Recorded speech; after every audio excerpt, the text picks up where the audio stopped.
Hey, what's up there, designers? I wanted to bring you a quick overview of some of the file sharing features that are embedded in the Tinkercad program. If you're working on a design and you want to share that either for 3D printing or maybe even you want to work with somebody else, maybe you're collaborating on a project with a team, um, you cannot just grab this URL and then share it with somebody.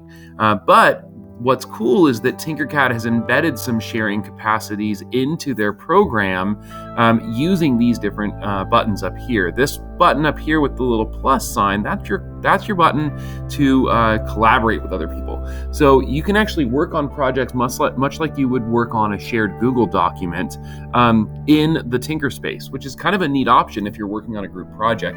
You just simply generate a link.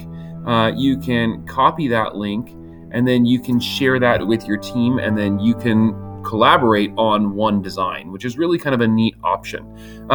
Those links do expire, though. Beware of that. So if you're looking for a way to share your design that's going to stand the test of time, that's not the best option, but it definitely is great for collaboration.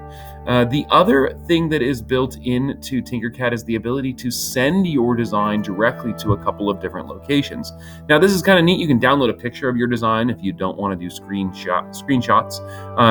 Tinkercad is an Autodesk program, so it is embedded with the option to take your design further with Fusion 360, and that's a great option for more advanced designers.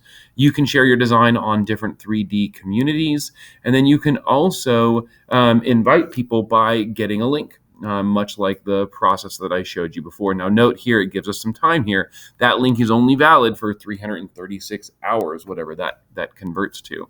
So again, if you want this design share to stand the test of time, you need to actually export your STL file to your Drive account and then share that way. But this is a great way to get other people to collaborate on a design, to work on a design with the group, or to do some file sharing that's going to be temporary. So that's a great little overview there of the sharing. I hope you find it useful. There's the collaboration option, the send to option embedded in the Tinkercad program. Go ahead and check out some of my other videos on importing and exporting and working with the Tinkercad program. And if you like what you see, give it a thumbs up or subscribe to Satili Science.